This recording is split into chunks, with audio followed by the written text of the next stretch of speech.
يا لغتي عربية حسبي بأنك منطقي وبياني عربية قلبي.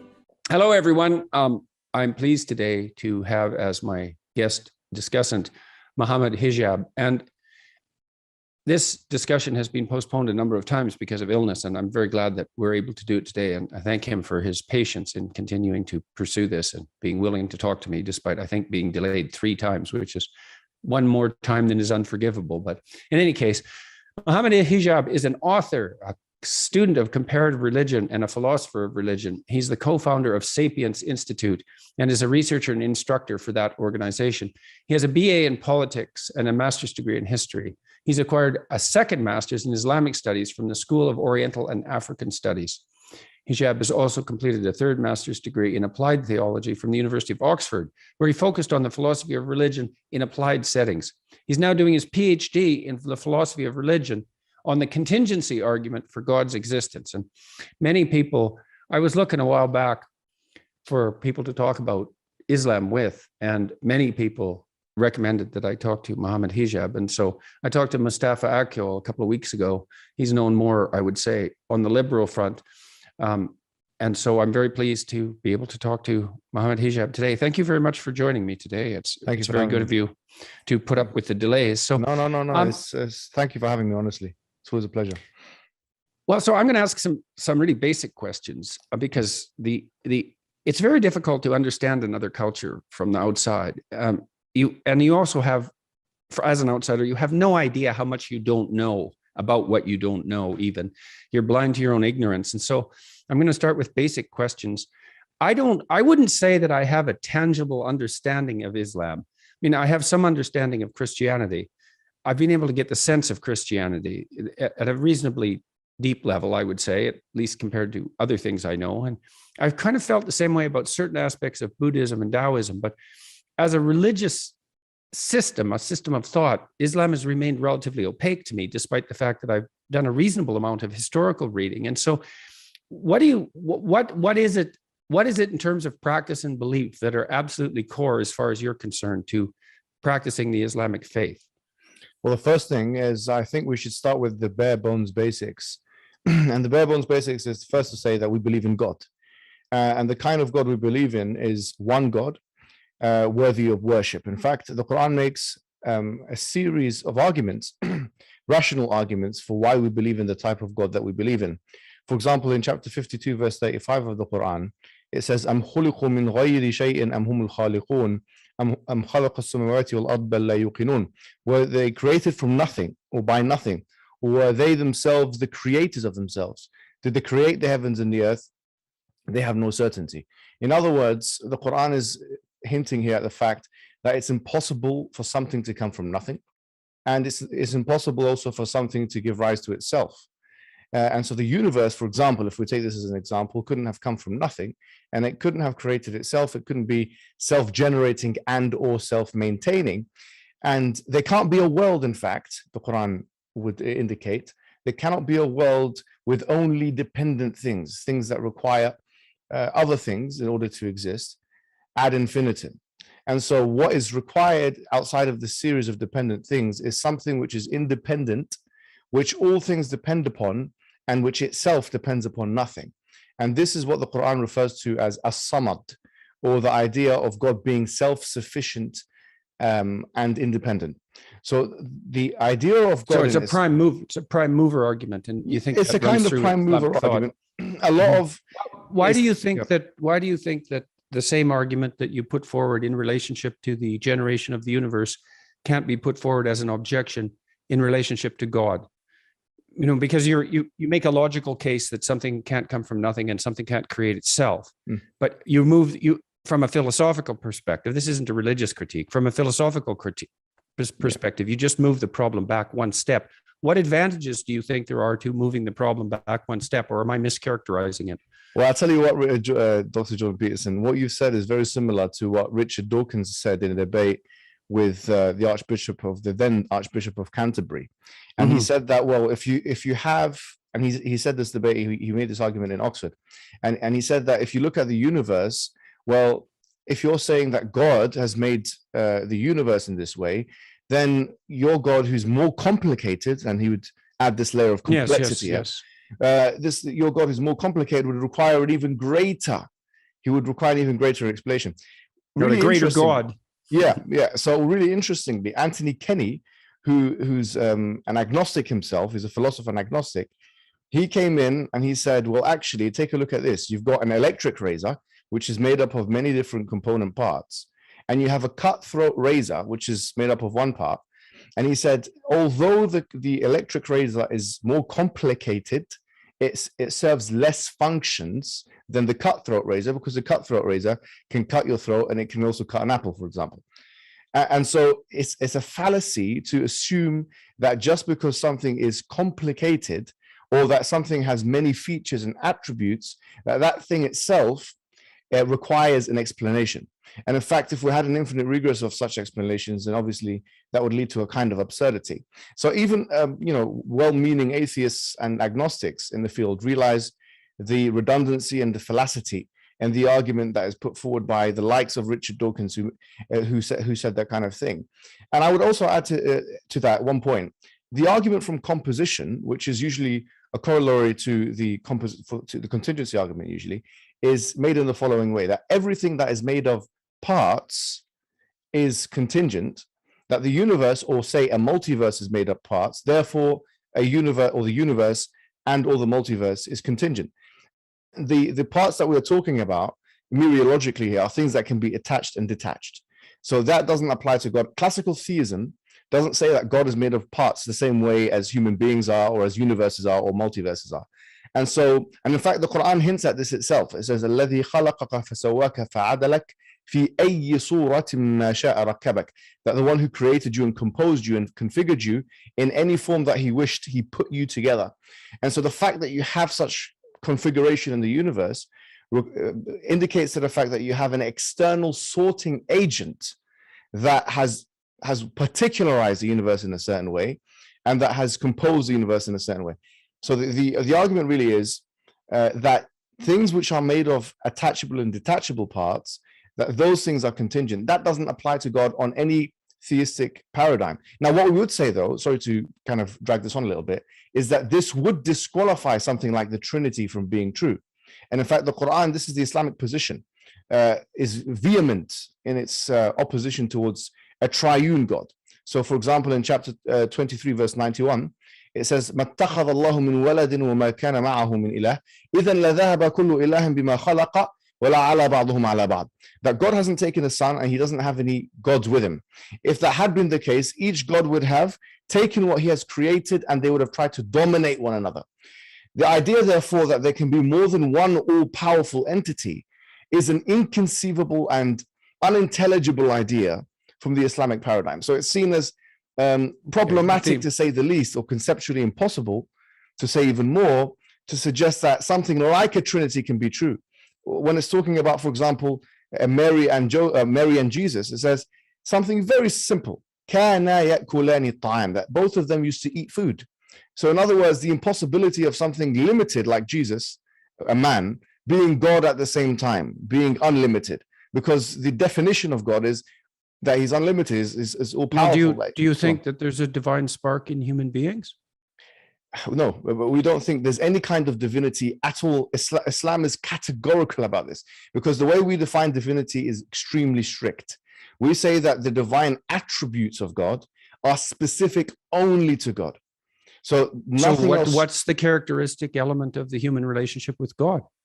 So and what's the central what would you say, structure of value within a human being that makes them worthy of respect, say, in the sight of God, or worthy of value in the sight of God? The Quran states, لَقَدْ كَرَّمْنَا بَنِي آدَمَ. We have dignified the child of Adam.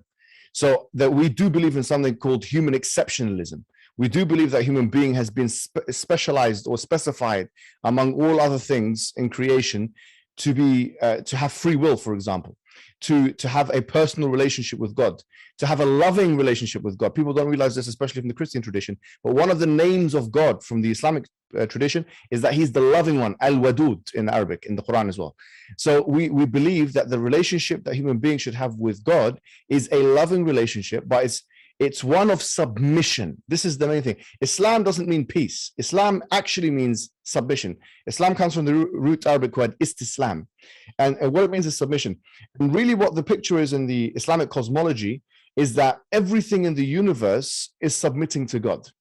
Everything, the laws of nature have been placed there by the lawmaker, which is God. And so we as human beings are volitional.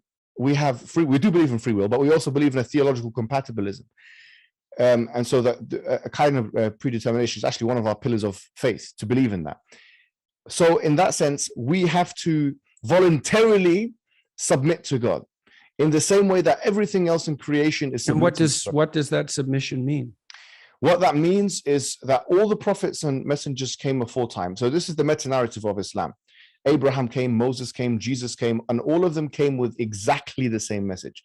And that message is to worship, to believe in one God and to worship in only one God. And to do that, you have to follow a guidance. So each and every single one of those messengers, they came with, we believe in our narrative, they came with two things effectively. They came with a message, which is to worship God, meaning to submit to his laws, and also with some kind of evidence base to suggest that they are prophets. So some of these stories would have been known, obviously, to you. You've done a biblical series, so I know you're very aware of those stories. We have very similar stories, like in Moses, Abraham, Jesus, but they are slightly different. Those stories are slightly different. In fact, sometimes radically different, especially considering some New Testament kind of narratives. And so what the thread that joins, or the flesh that joins all of these kind of messengers and prophets, is that they all came with one fundamental message, which is to believe in one God, worship one God.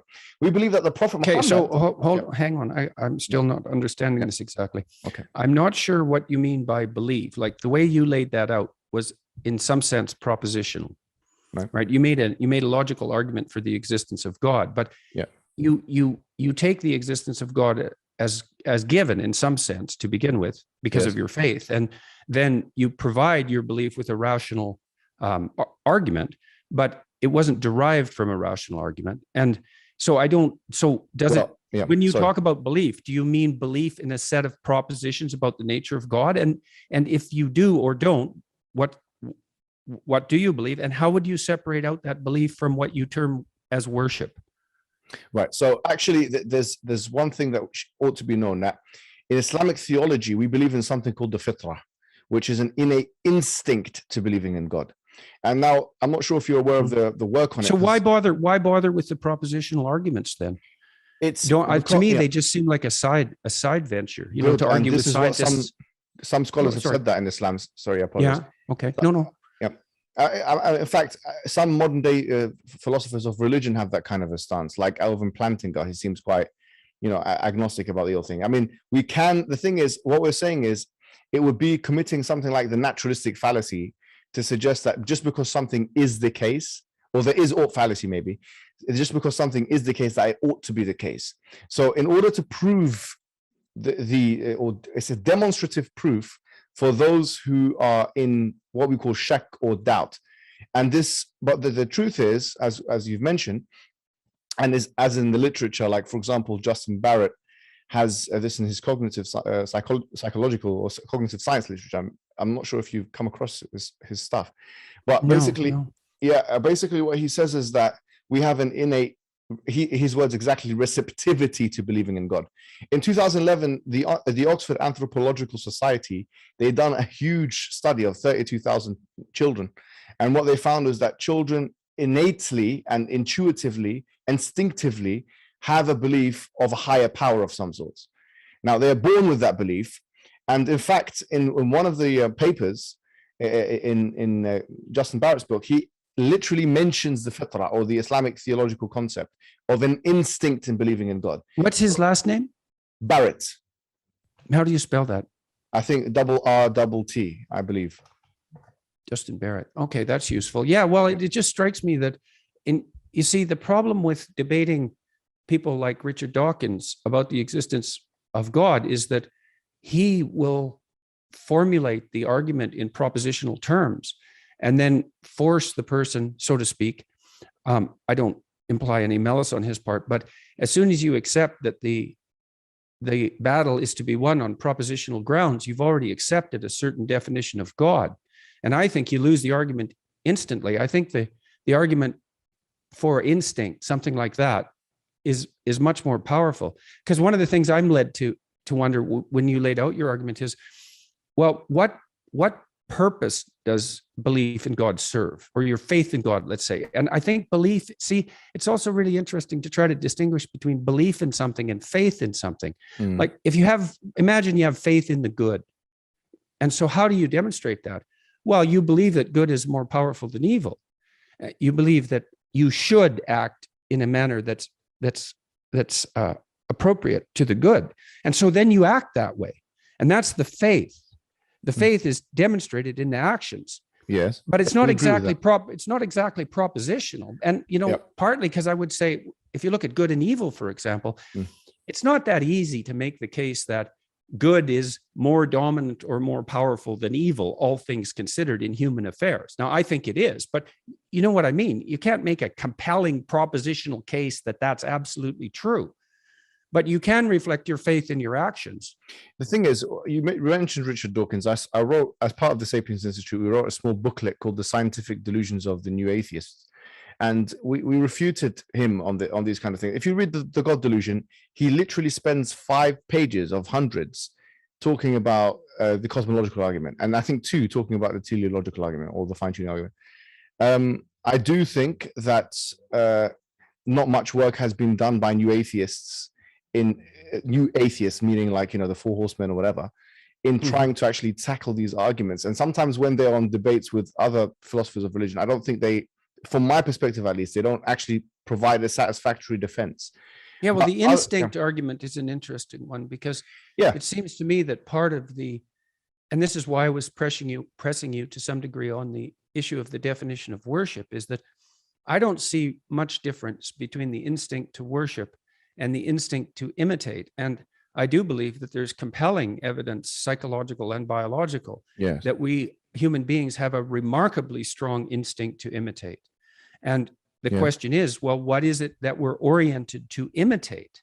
And I think like, if you look at the developmental psychology literature, for example, it seems to be the case that if a child has an intact nervous system and they have 1 or 2 good models around them, that they'll be drawn towards those good models and imitate them and develop quite healthily, even under rather stressful circumstances. And that instinct to imitate also underlies phenomena like the experience of awe and the experience of charisma. And that charisma has an effect on attentional function and on the proclivity to behave. And so I think the propositionalized arguments deliver the religious ideas over to the propositional camp, and that's dominated already by scientists in many ways. It's a losing battle. I don't think it's the right one. So worship, so one thing the West and Islam agree on, although I think Islam is part of the West, by the way, because we're all people of the book. I mean, the triune God in the Christian sense is still subordinate to a higher order unity. And so there is a powerful movement towards monotheism in Judaism and Christianity and Islam, and that seems to be a point of some agreement. We're also, all 3 societies are also people who've made a decision collectively in some mysterious manner that a book should sit at the basis of culture, a specific book that's been aggregated in a strange way, in a mysterious way. And so we also agree on that. And so that's a starting place, at least. And obviously there's been a lot of interpenetration of ideas between Islam and Judaism and Christianity. I mean, the prophets in Islam are the same prophets that go through the 3 major Western monotheistic religions. And so that's a fair bit of commonality. And so that's a good place to start building bridges. And so Islam is stringently monotheistic. And then the submission idea, what exactly, I mean, God is ineffable in a sense. And so what does submission mean exactly? Right. And how is that related to worship? And how is that related to the good, let's say? on a practical level. Right. So I think what you said before, there was a point you made about defining faith through action. And I think that we would strongly agree with that. And that's what we believe. Our definition of faith is what you basically believe in the heart, say on the tongue, and do with your actions. That's like a definition of faith for us, or iman, the idea of iman. In terms of the good, now there are different conceptions in Islam of the good, but the main thing is we believe that God is good, quite similar to what Christians believe, and therefore he wants good for human beings, and that the injunctions of God are also good. In terms of submission, and this is extremely important here, submission can only be done through revelation. That is our position. The position is that submission is actually impossible without a guidance, and the guidance we believe obviously is the Quran, but we also acknowledge the Torah, the original Torah that was sent to Moses, and the original Injil, or the gospel that was sent to Jesus. But what we have is, you can call it a doctrine of tahrif, which means corruption. So what we believe is that what happens is, with these books, you've had basically corruption happen to them. So we don't know what is part of that book and what is not part of that book. We don't know exactly what Jesus said and what isn't, because there is no clear chain of narration back to Jesus Christ. But going back to the point of submission is to follow the prophets, all of them, because a Muslim cannot be a Muslim unless they believe in, revere, love, and respect all of the prophets, including Jesus, Moses, Abraham, and all of them. Follow all of them and in their way. And once again, we believe that they were divinely inspired. So, and there is evidence that all of these prophets come with. And I think I was on that point when I was telling you that the differentiating factor between the Prophet Muhammad and the rest of the prophets is, we believe, whereas all of the other prophets came for their people and their time, we believe that Muhammad came for all people and all times. Yes, well, that's certainly what Christians say about Christ. Yes, but in the Bible, you'll find some verses that are saying, I've only been sent for the lost sheep of Israel.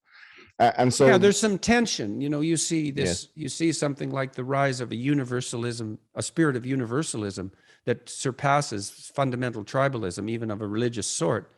And there seems to be a struggle that takes place in the gospel, in some sense, conceptually, between yes. this reversion to something that's more tribal and something that's genuinely universal. But I think the universalist spirit wins out quite clearly. I mean, otherwise Christianity wouldn't be an evangelizing religion. It's designed to try to bring everyone under the fold, let's say. Tension, sorry. It's largely because of the tension between Paul and James. And a lot of, modern day Christianity is based on Pauline kind of interpretations, rather than kind of, James was very much a man of the law himself. He was, he didn't believe that the law was abrogated. He didn't believe that. In fact, there's huge tension, obviously, in the Bible between both those two men.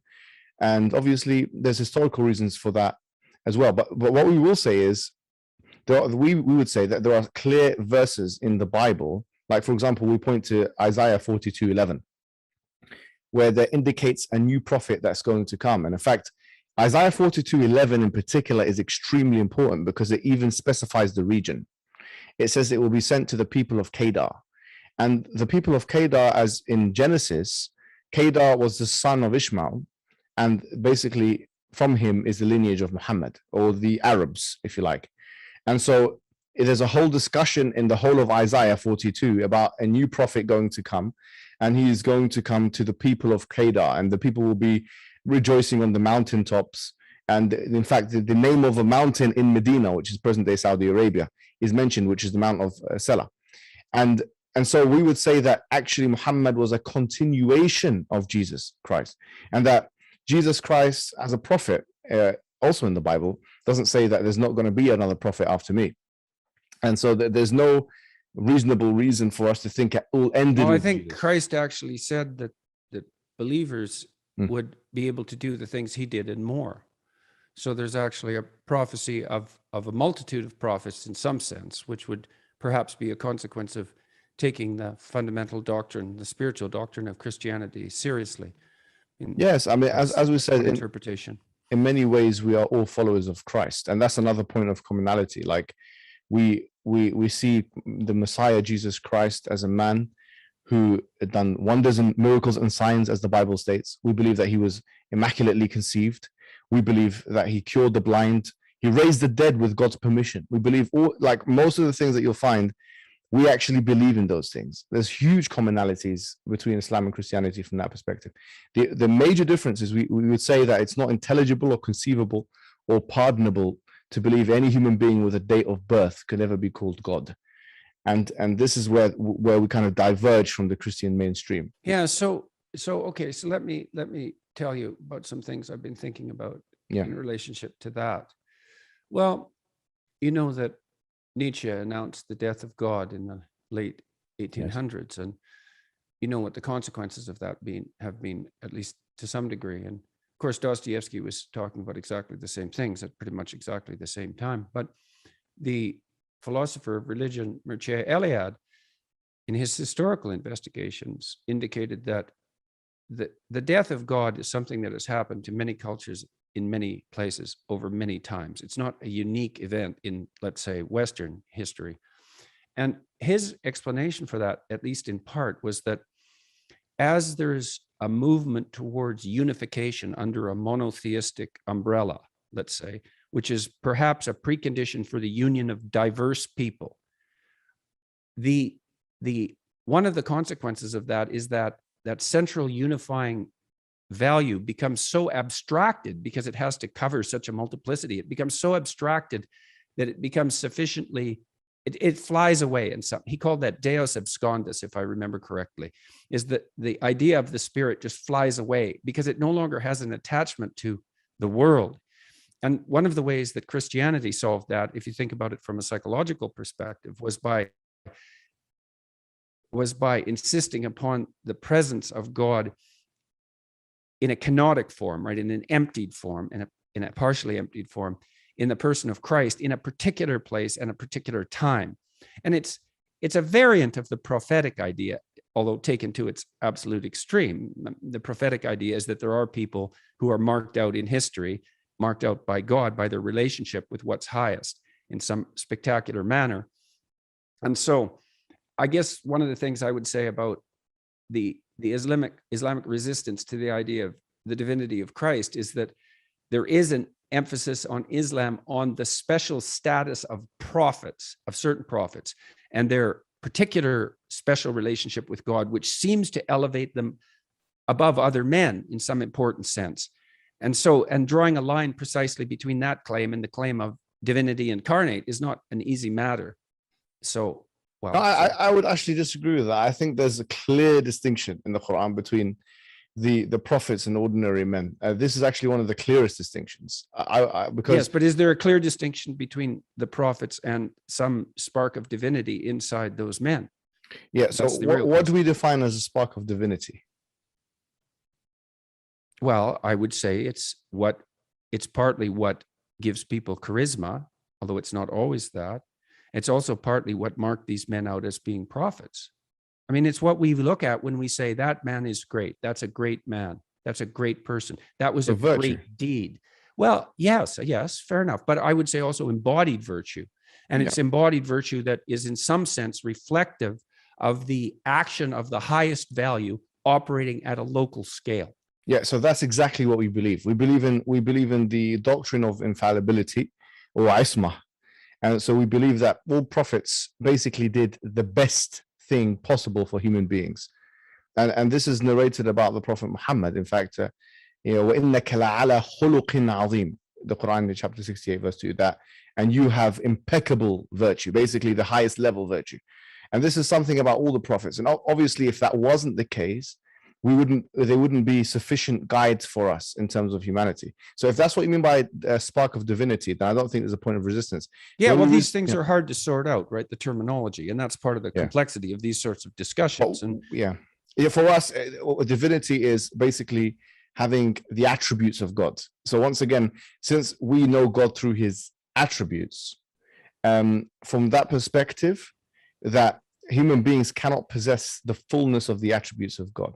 If you want, I can recite. No, that seems like a perfectly reasonable perspective. I mean, we're all limited, infallible creatures, and we'd be fools not to see that the attributes of God how are they knowable? Is that only through relationship with the book, or does that also have an experiential element as far as you're concerned? So what I can do, in fact, is I can recite for you a couple of verses from the Quran, because what we believe is they are known through the revelation. And I can recite for you maybe 10, 20-second verses and translate for you and show you what I think it will give you more of a flavor of what we believe.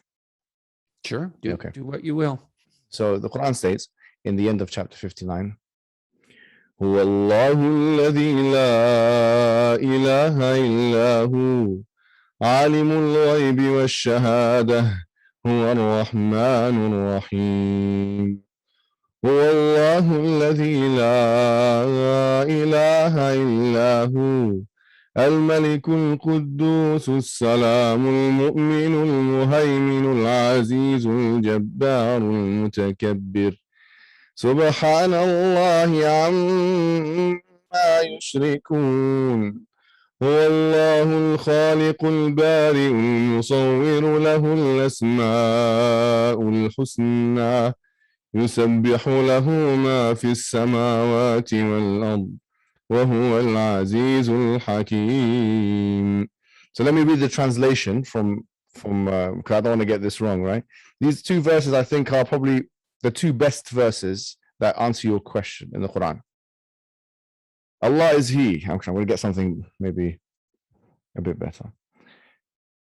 Translation. All right. Mahsin Khan.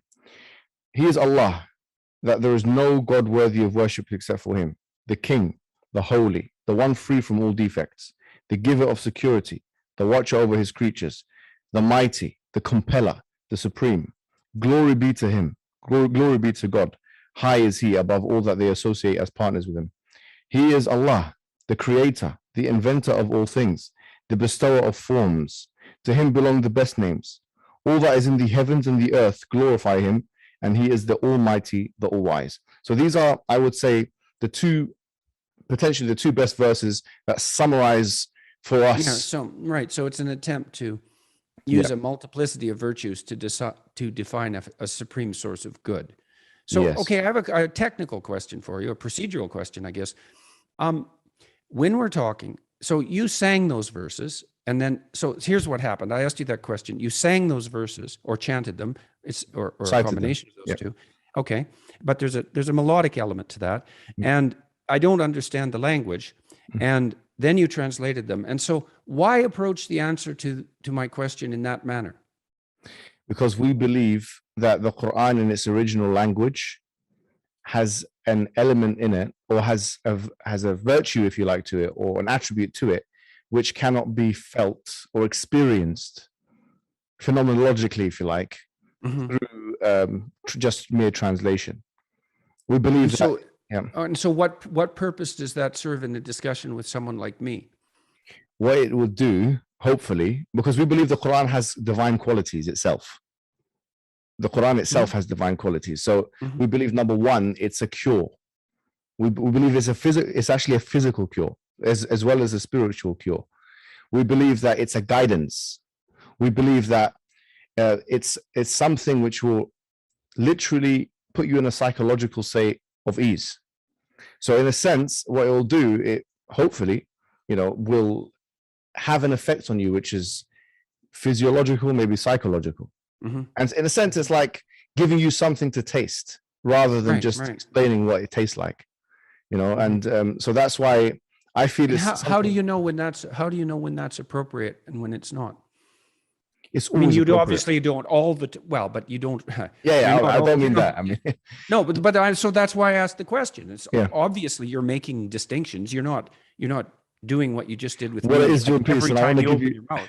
I want to give you the full Islamic experience. You see? Yeah. Okay. Fair enough. Do you know what I mean? No, So, okay. So part of it is to let you hear what the Quran sounds like. So you can kind of, if you hear it, maybe you go somewhere to a Muslim country and you hear that in the background, or you maybe even walking down. I don't know. You're from Alberta, is it? Yes. Yeah. Amazed you know that. Yeah, I think you've mentioned it before. I've been to Edmonton, actually, in Canada. There's a Muslim community there. Maybe you'll hear it in someone driving there, and I remember that. I know what that is. So it's just to gain maybe. So why did that make you smile? Because that would make me happy. I mean, quite openly and honestly, because we want the best. I mean, to be honest with you, if you want me to be totally honest, yeah. Well, that's what I'm hoping for. Yeah, right. What you asked me before we started the show. I mean, one of our not objectives, but one of our hopes, okay, is that people embrace Islam and become Muslims. Islam is an evangelizing religion. It's a religion which aims literally to enter every home. There is actually a prophetic saying that says that Islam will enter every home, not necessarily meaning everyone will become Muslim, but it will enter every home in some way, shape, or form. You mean like what's happening right now with this podcast? There you have it. You see, it's part of it. No, there's a series of predictions that the Prophet makes, and this is part of the evidence package, we believe.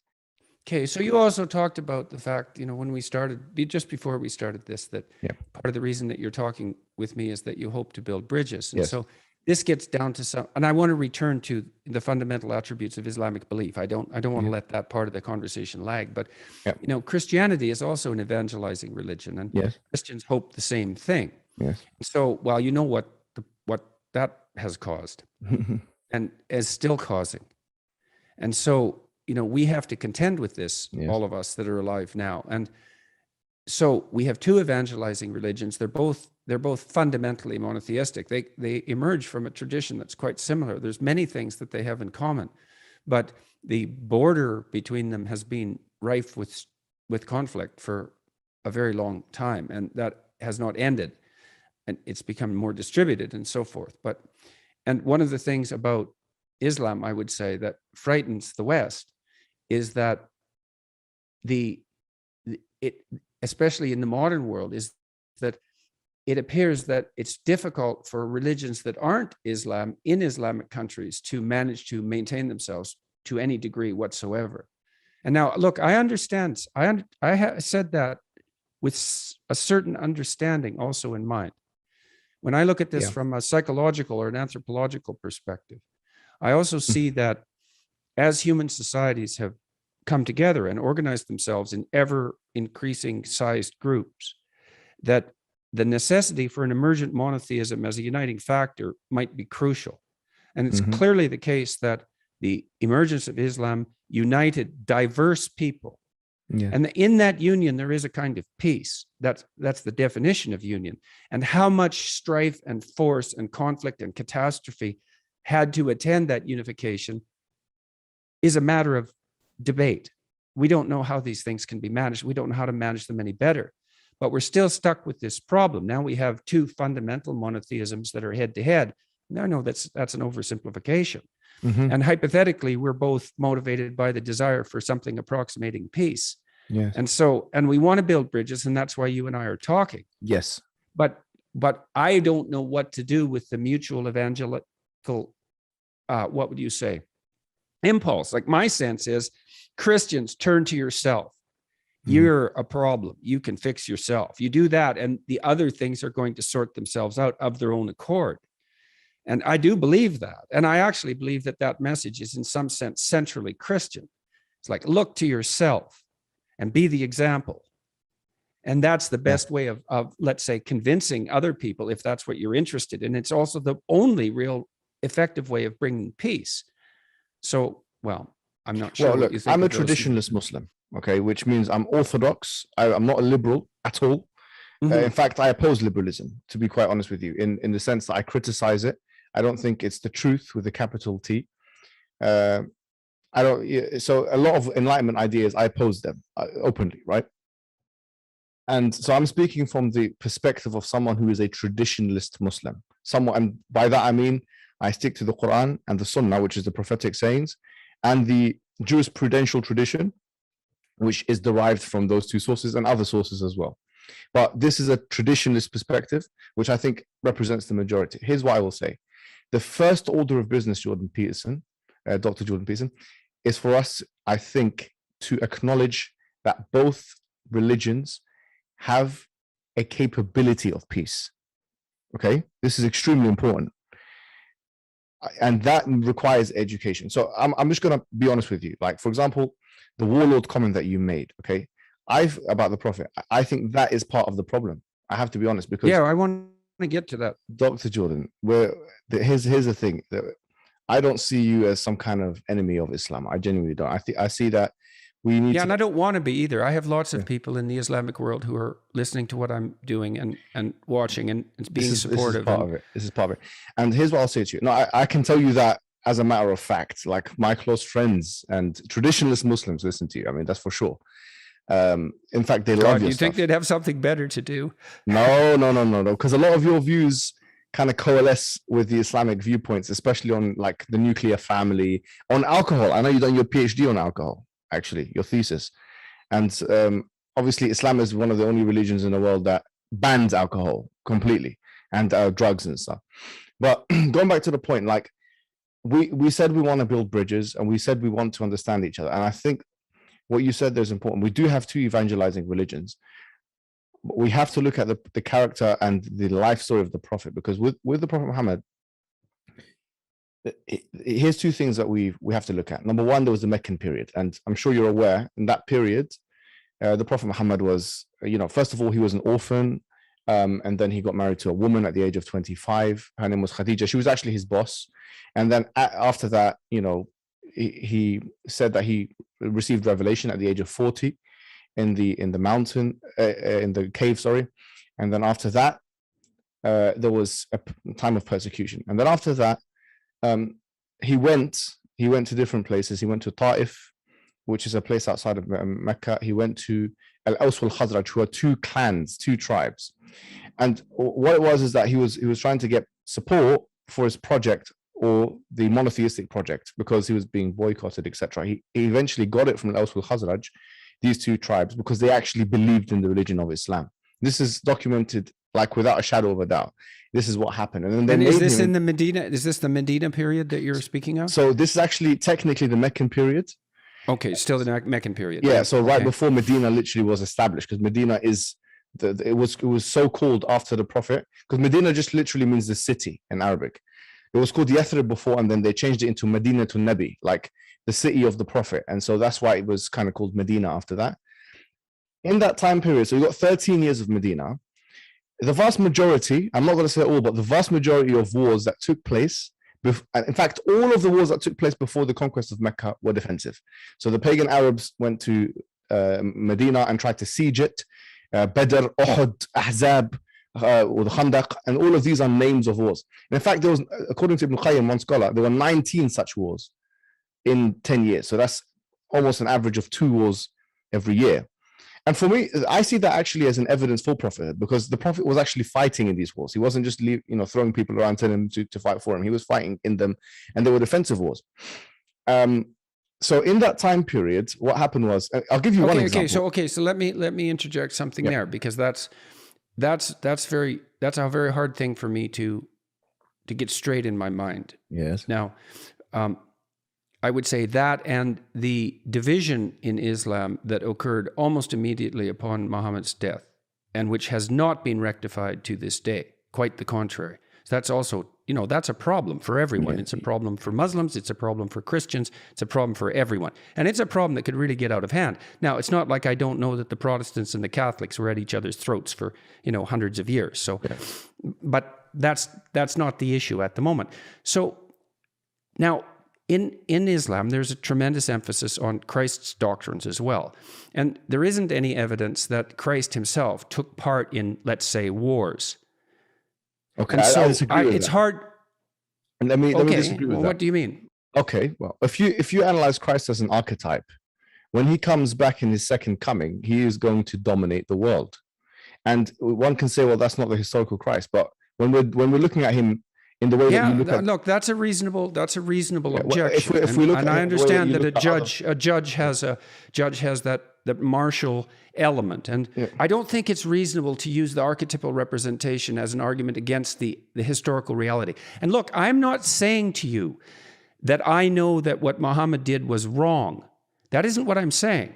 I'm saying that I don't understand how participation in those defensive wars, let's say, but then that was also followed by a tremendous explosion of Islamic expansion, right? The biggest empire the world had ever seen in a very short period of time, right at Europe's doors.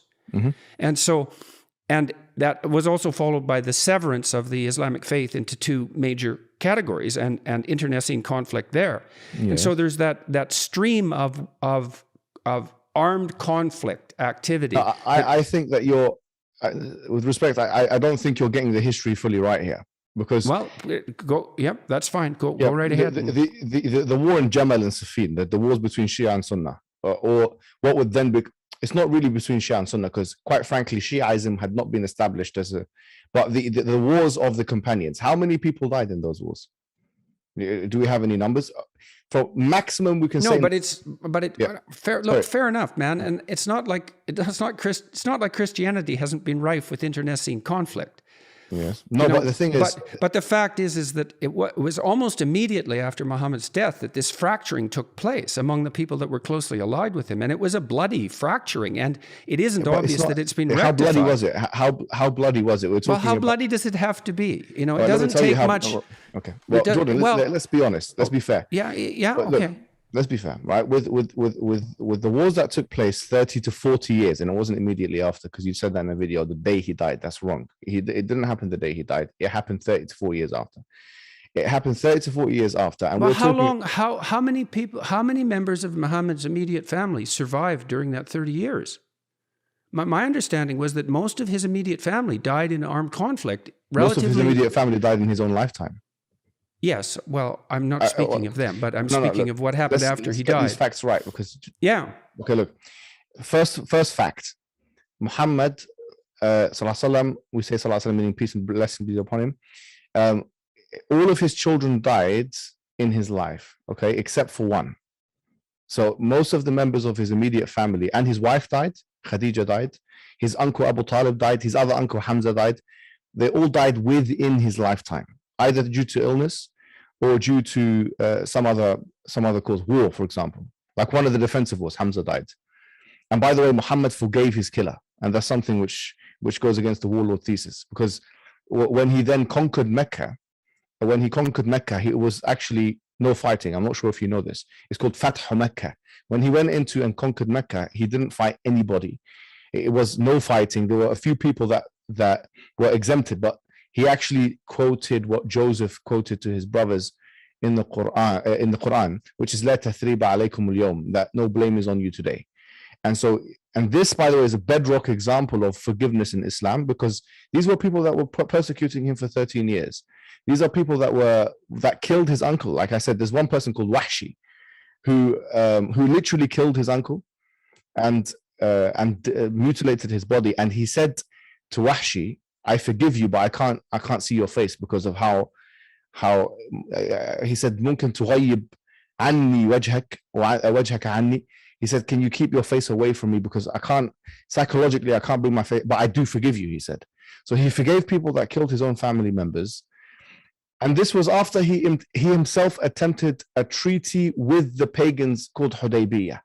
And so they broke the treaty, and that's what initiated the conquest of Mecca, which was not a conquest that was fighting.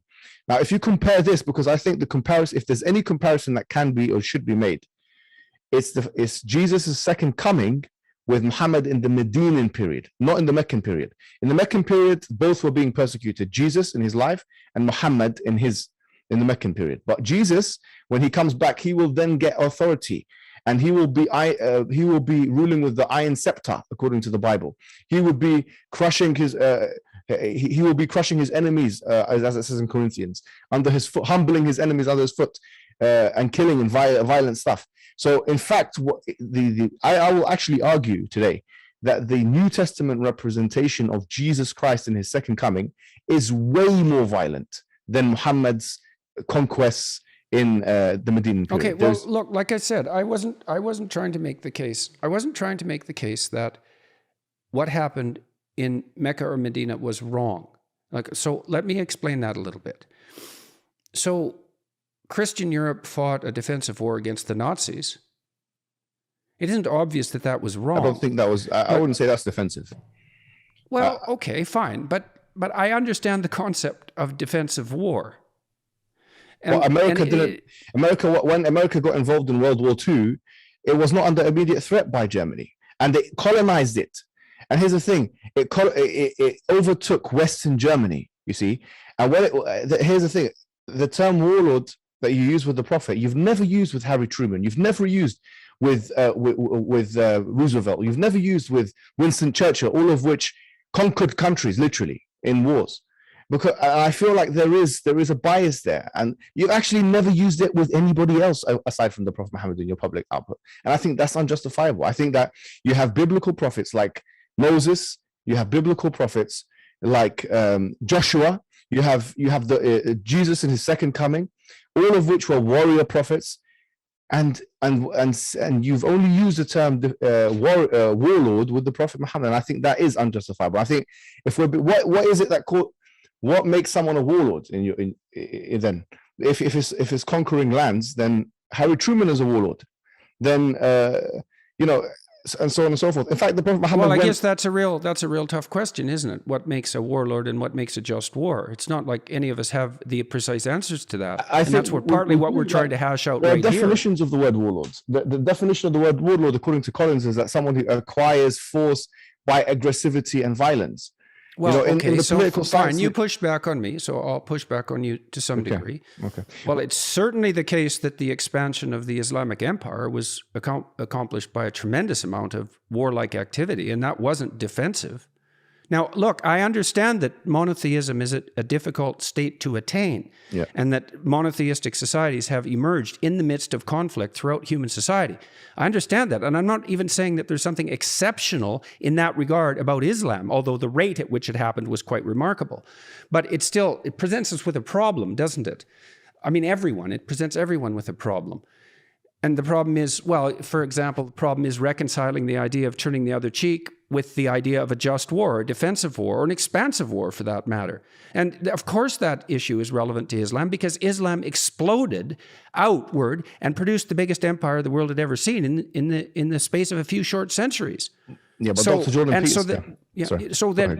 So then you ask, well, what's the spirit? What is the spirit that animated that? And is that attributable to the Islamic doctrines themselves? Yes, I don't know the answer to that. No, let me tell you the answer to that, okay? And this is what I want to tell you conclusively, and this will help build bridges, honestly, because we can maintain the warlord thesis, we can maintain the expansionist thesis. But here's what I'll tell you. Islam has a capability to be expansive, and it also has a capability of making peace treaties. And it does, and it should do whatever's in its best interest. Just like every country should do whatever's in its best interest. In the pre-modern world, we did not, I think this is highly anachronistic. In the pre-modern world, there was no such thing as the UN. It was a realist international relations framework whereby everybody was fighting everyone. The Roman Empire didn't care about it didn't care about you, quite frankly. It was expanding itself. The Persian Empire was expanding itself. And the Arabian Peninsula was in between both. And so it could have either been swallowed by those two other empires, or it could decide to, in fact, we will impose our government on them before they impose it on us. And it decided the former rather than the latter. It decided to expand. And in fact, the Prophet, in his weakest of times, he predicted that would happen. You know, there was one war in particular where they were starving, and it's called Khandaq. And he hit a rock and he said, Futihat Rum, the Roman Empire has been conquered. He hit a rock again. He said, Futihat Faris, that the Persian Empire has been conquered. And then he knocked the rock again. He said this in his weakest moment. He said that the Yemen has been conquered. I see that the expansion of the Islamic Empire is a proof for Islam. And you know, it's not just me. Even historians say this. Barnaby Rogerson, he said the fact that Islam spread to the Roman Empire and the Persian Empire is equivalent to is equivalent to Eskimos taking over Russia and America. I believe it's miraculous, if anything, that this happened. I don't think it's unjustifiable. I think actually, Jordan Peterson, to be then why did it stop at Europe's borders, so to speak? If it was a miraculous expansion, yeah, it stopped out because of it wasn't successful there. It wasn't. It stopped where it couldn't go further. But the point is that it's not like the Christians at that time in Rome cared. I mean, they did the same thing for years. They were expanding themselves. Well, that's why I said I wasn't making a prima facie case that this was wrong. I'm trying to understand it. And you objected to my use of the term warlord, and perhaps rightly so. You know, perhaps that was an injudicious comment. I was rather shocked when I was reading Islamic history when I encountered the degree of violence that surrounded these events. And so, maybe I was I appreciate what you said there. I think that shows real sincerity, and it's one step closer to creating real meaningful relationships between I think, and I think your defense that, well, the world was a battleground of empires, and if it's push out from our territory or be encroached upon and dominated, then it isn't obvious that being encroached upon and dominated is the right approach, the correct approach, the most moral approach, let's say, especially because there'd be no shortage of bloodshed that would also accompany that. Mm-hmm. So sometimes you're in a bad place, but it's not an easy thing for any of us to, what would you say, mediate between doctrines like turn the other cheek and love your enemy, and also at the same time discuss the necessity of both defensive and sometimes expansionist wars, right? We all have to contend with that. And it's very difficult to contend with it. The arguments are extremely complicated. You're absolutely right. And I think what's really important here, because I think this is a huge misconception, is to outline, because I know you're against totalitarianism. You're very, vocal about that. And I want to tell you that we are also a point of commonality. We are also against totalitarianism. If we define totalitarianism as a central government trying to encroach every private and public matter of the citizens' lives. And this is something we don't believe in. In fact, this is very important. Islam does not say you have to force people either to become Muslim or that they have to live an Islamic lifestyle within an Islamic governance. And I'm not sure if you know this, but at the time of the Prophet, he made a constitution, with Jewish people, with other people who are not Muslim at the time, protecting their rights to worship whoever they wanted to worship, and actually even guaranteeing that if there were intruder forces, that they will be protected like that as well. Is that the arrangement made with like fellow people of the book, essentially? Yes, it was the arrangement. Yeah, I'm aware of that. Yes, and so not only this, but this was implemented at the time of the caliphs. So Umar ibn Khattab, or Abu Bakr as-Siddiq, Ali ibn Abi Talib, and so on. We believe in a kind of pluralism in this sense. And in fact, I would argue that it was more legally efficacious than what we have in the West. Do you know why? Because permission was... Do you think that's true now? Yes, even, let me tell you why.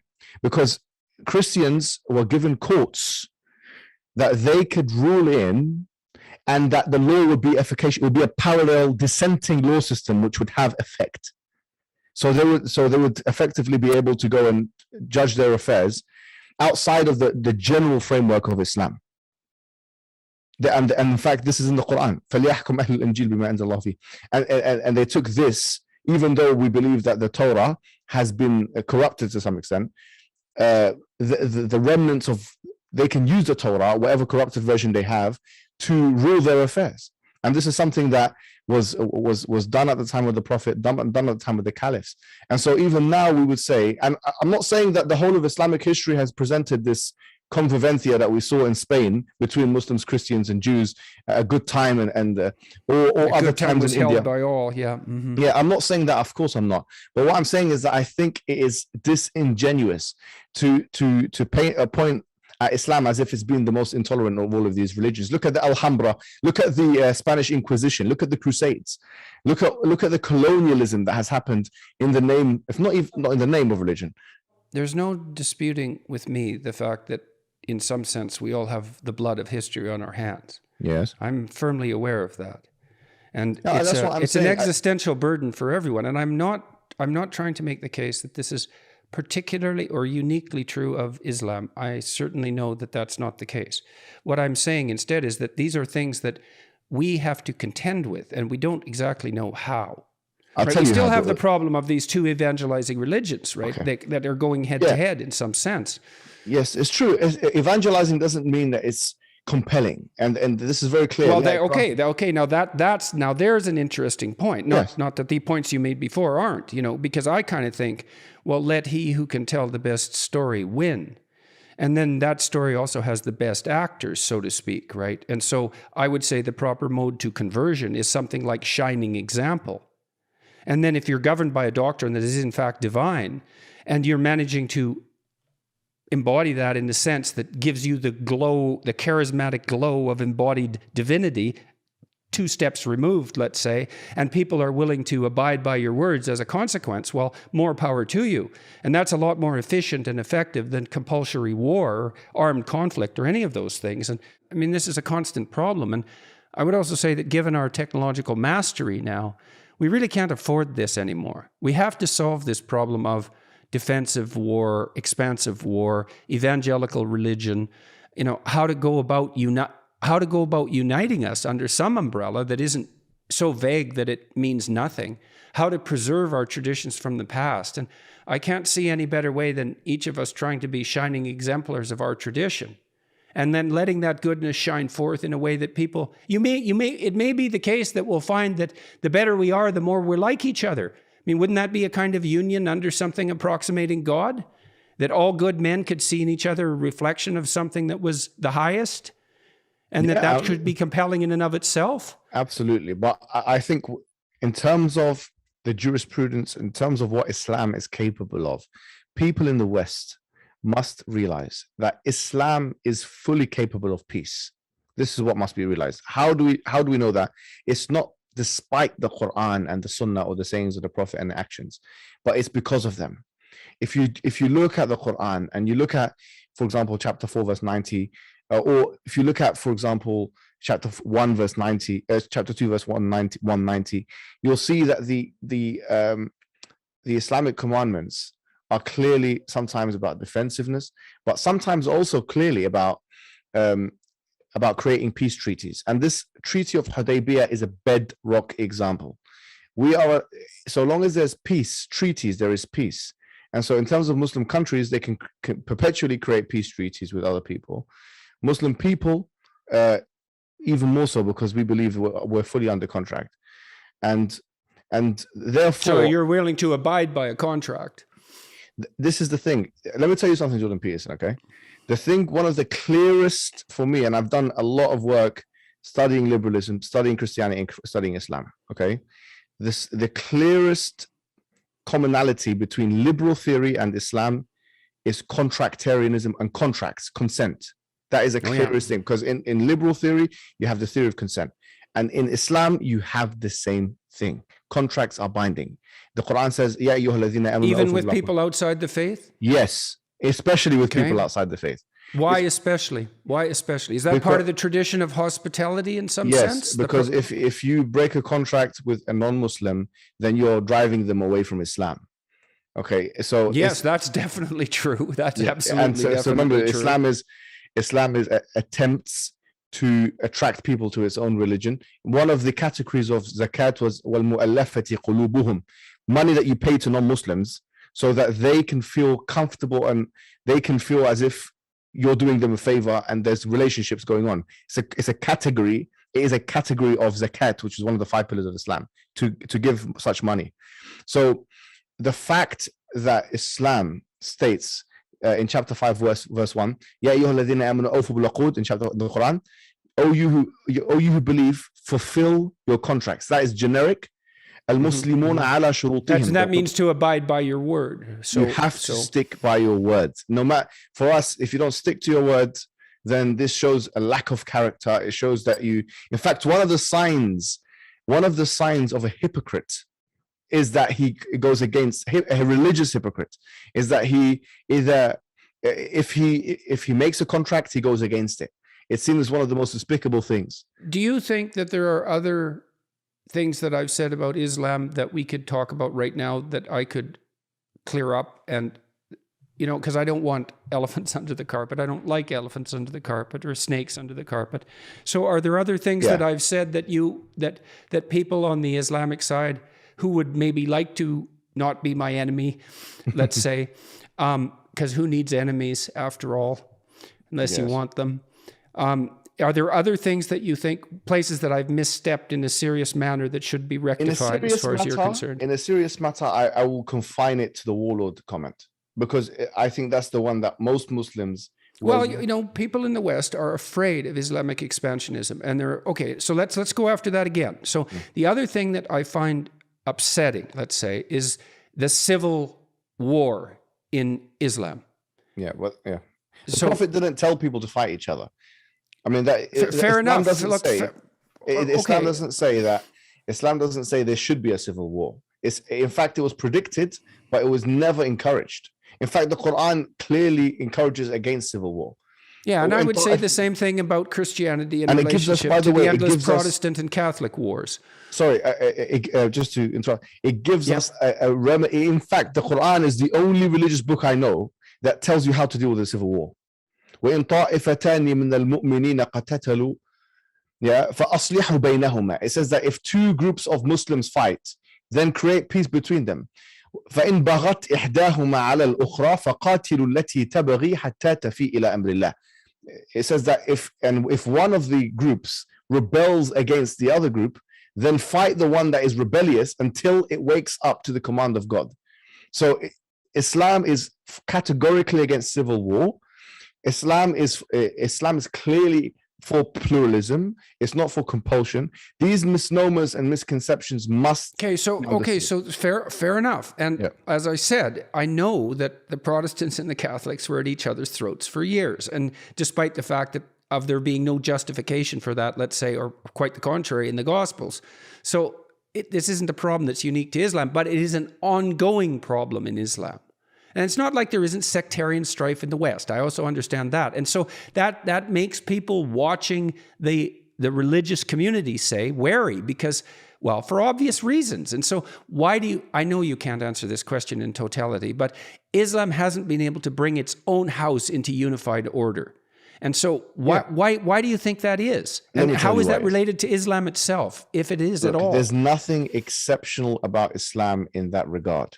And this, once again, is you made this point many times, and I'll tell you something again. Just because there's multiple interpretations of something, it doesn't mean that that thing is false. Like there may be multiple interpretations of the killing of JFK. It doesn't mean that JFK didn't get killed. People differ on things which, especially if there's a lot of those people, which there can be more than one interpretation about. Now, in terms of body count, there was actually a book that was written. And there was a chapter of the book by, I think his name is Nazir Sheikh. And he done a study looking at the numbers of people that have been killed in all the major world religions. And he puts Christianity firmly at the top.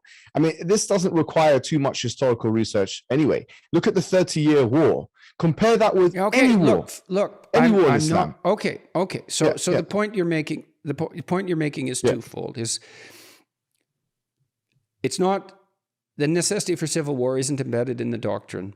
Yes. And there's no reason to throw stones at the Muslim world when we could perfectly well look to our own history. Exactly, and I do think what we should do is look to our own history. I really believe that.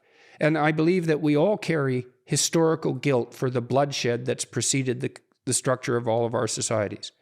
But we, in the West, we look at the Muslim world and we see that it's riven apart.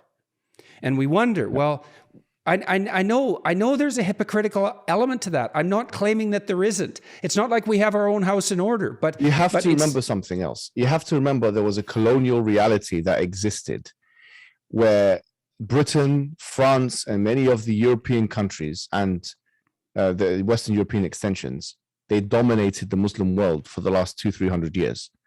And so, but I don't think that's particularly good argument. No, it's very good argument. Hang on a sec. I don't want to knock it away completely.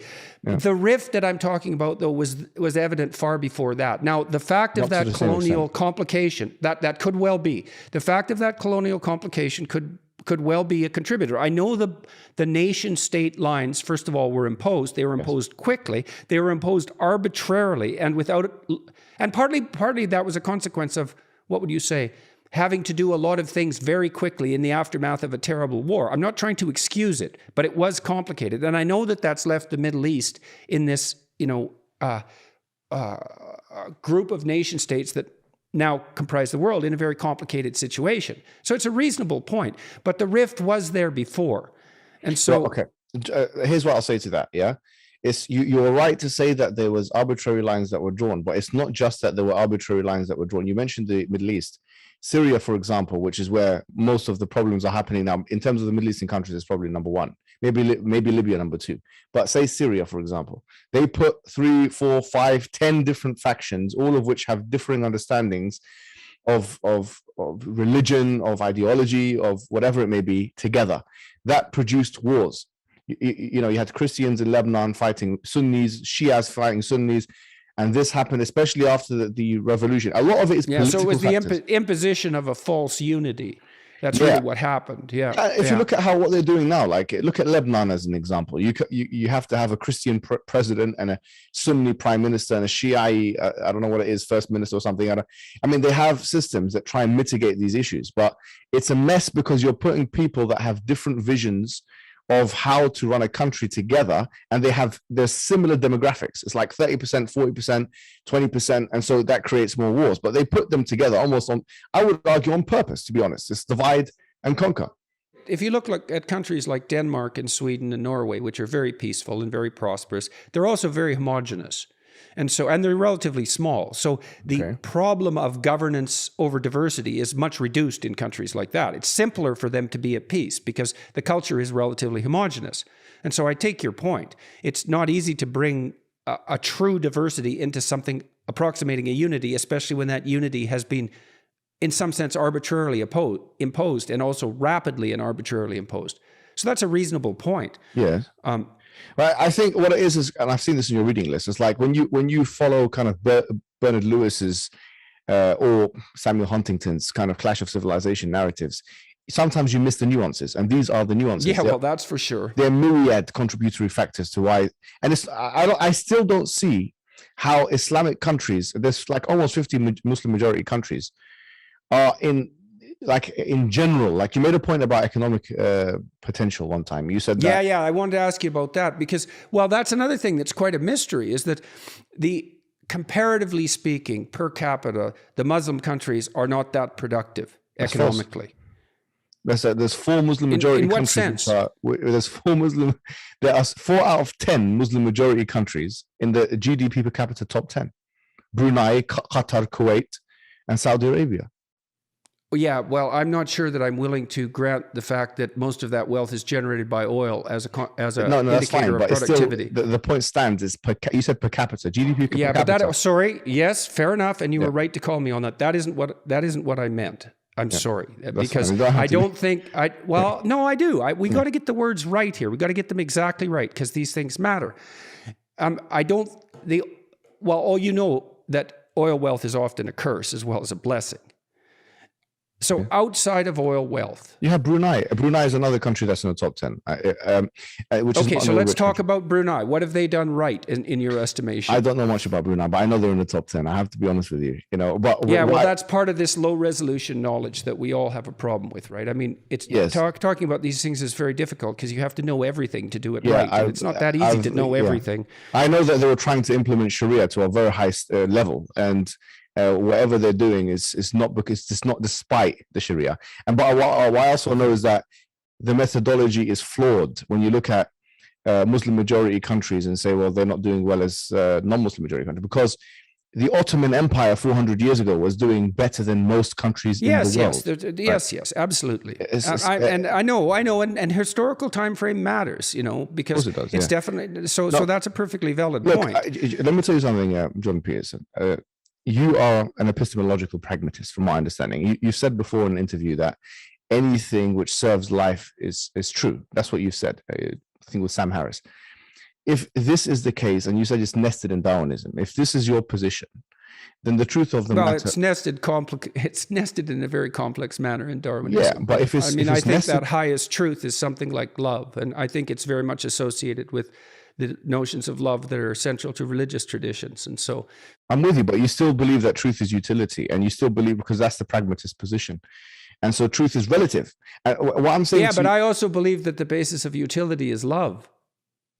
I'm not so sure that you and I differ so much on that particular issue. John Peterson, what I want to say to you is this, right? First of all, pragmatically, Islam is doing the best, because if you're talking about evolution, then we're talking about reproduction and survivability. And Islam has got the highest birth rates in the world today. It's the fastest growing religion by a mile. By 2100, it will be number 1. So in your definition, it should be the most true, by the way. Number 1. Number 2 is this, is that... well, that's a lot of love, all that reproduction. Don't try and change the subject now. Look, so number two is this. Look, Dr. Jordan Peterson, is I'll tell you that I think I've seen your struggle against postmodernism. I've seen your struggle against nihilism, and I don't think you will be successful. And I'm sorry to say it like this. And the reason why I don't think you'll be successful is because your framework is itself relativistic. If it's utility and epistemologically pragmatic, then truth is relative. And if truth is relative, what are you going to say to you actually agree with the postmodernists in that sense. I think you're closer to postmodernists than you think. In fact, the pragmatist position is not inconsistent. It's a secret love.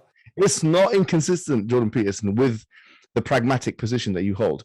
What we are offering you and well, the rest... I'm going to detail out that in much more detail when I go to Cambridge and Oxford. So okay. I don't know. You should come. Why don't you come to one of the talks? I'll come. Okay, just send me. Do you want me to get? Do you want an invitation? Absolutely. I'll get you an invitation. Yeah. Well, why don't you come? Because I'm going to talk about one exactly of the things that. in Islam is to always accept invitations as well and gifts. And I'm going to send you some gifts as well, my friend. Yeah. All right. Because we need to get you some gifts. Right? All right. Okay. So look, I'm going to ask you one more. I've got to stop because I'm getting burned out. I want to ask you one more question. Okay. And I would like to talk to you again. And I do hope you come and join me in Cambridge or at Oxford for one of these talks. That would be real good. Yeah. I'll get the person organizing the trip to extend you an invitation. And so thank you. Now you described yourself as a traditionalist as opposed to a liberal Muslim. Yes. And we were talking a little bit about Mustafa Akyol. And so why for you is the traditionalism particularly important? And why should that carry more weight than, let's say, attempts to hypothetically liberalize Islam? What is it doing for you? Look, we have, and this goes back to the pragmatism point and the postmodernism point. Islam gives you moral anchorage in and of itself. We believe Islam itself has an inbuilt flexibility, but objectively, from a correspondence theory perspective, it's an outside truth, which is hard, which is strong, and which can oppose and destroy postmodernism and nihilism.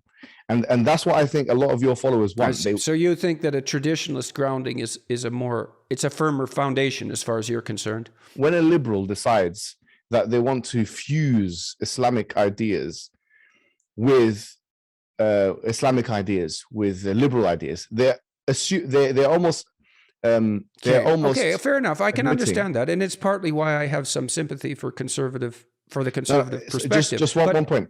Okay, yes. So they're admitting that it's almost an admission that Islam is not complete and it's not perfect. We believe Islam is complete and it's perfect in its guidance, and we believe we have evidence for that. Whether it's the prophets. Yeah, well, okay, but there's two problems I have with that, I would say. I mean, look, and I'm taking your point seriously, and I understand the utility of firm foundations as a bulwark against chaos. Okay. Yes, of course. So, but here's two problems I have with that. It's not easy to protect yourself if you're a traditionalist against the temptation towards an authoritarian interpretation. And flawed as we all are, when we approach, let's say, sacred texts, we also have to remember that it's us who are reading them. And divine though they may be, that doesn't mean we're perfect in our receipt of their message. And so it's hard. What the danger on the more traditionalist side is the slide into authoritarian certainty, as opposed to the slide into chaos on the more liberal side. Well, so how do you personally defend yourself against that? Well, first of all, authoritarianism on pragmatism and pragmatism are not inconsistent, because an authoritarian leader can... I'm not saying I have the answer to that problem. I'm not fine. Making that That's claim. The first thing. Number two is, I would say, you've said one time, I think in a lecture, that one of the miracles of Christianity is render unto Caesar first. Render unto Caesar what belongs to Caesar, and render unto God what belongs to God. What if Caesar is Hitler? Then you've got authoritarianism all over again.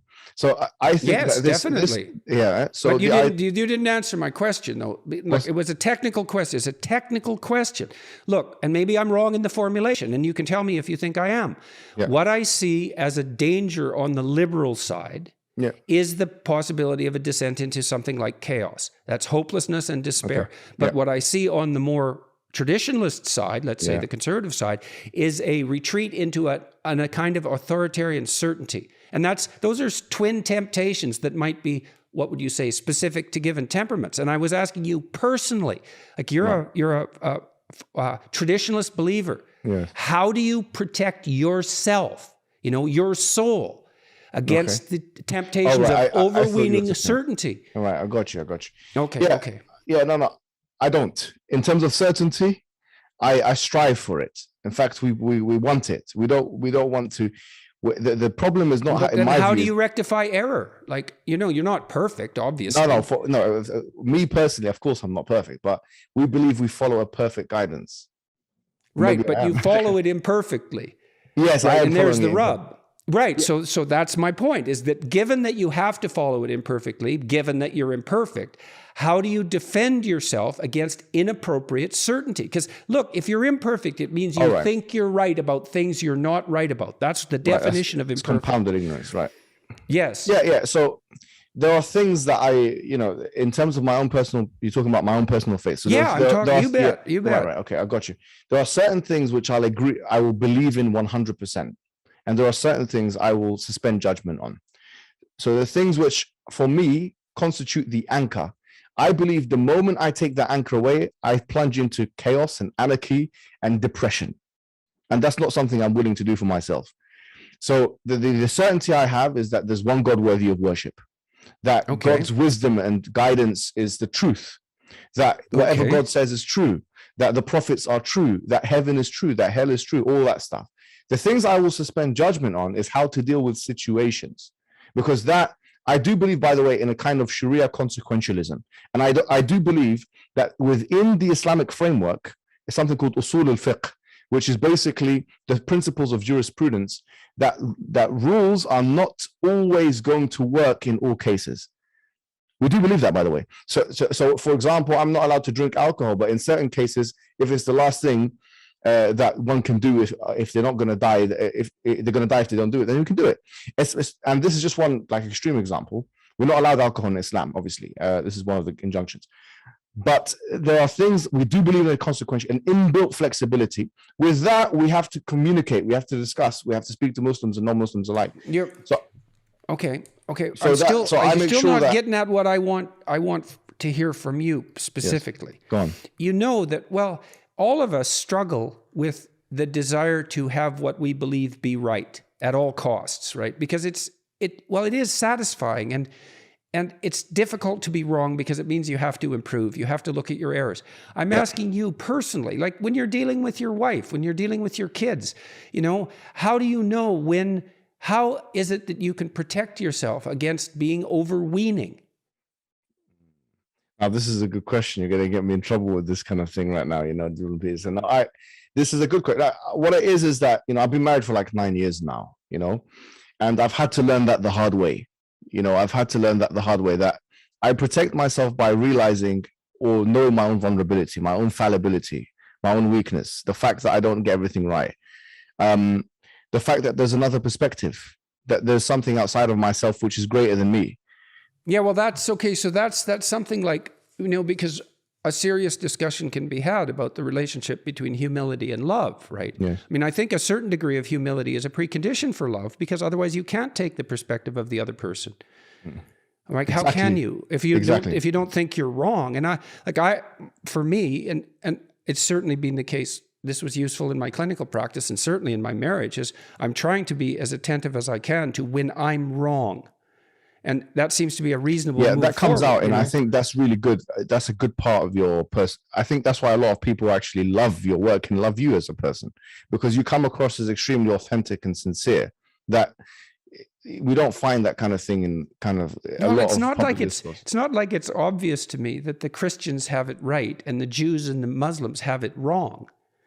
And so that's certainly not the case at an individual level. It's way more complicated than that, way more. And so we're just not going to go for answers. If we go for answers like that, we're going to be at each other's throats. And how about we aren't? How about we're not? How about we make peace? Hey, and so you and I, we had a peaceful conversation, so good for us, and hooray. And hopefully we'll have some more. And I would very much like to see you in Cambridge or Oxford, and you can listen to my arguments in a more detailed manner that way, and that might address some of the philosophical concerns that you were raising. Yeah. So I'll get an invitation out to you, likely today. So, fantastic. And hopefully we'll be able to talk again. And thank you very much for agreeing to speak with me. I appreciate it. And for correcting me on my misapprehensions. Thank you, Dr. Jordan, and you're most welcome to come and speak on my podcast as well. And as I said, a lot of traditionalist Muslims really look up to you.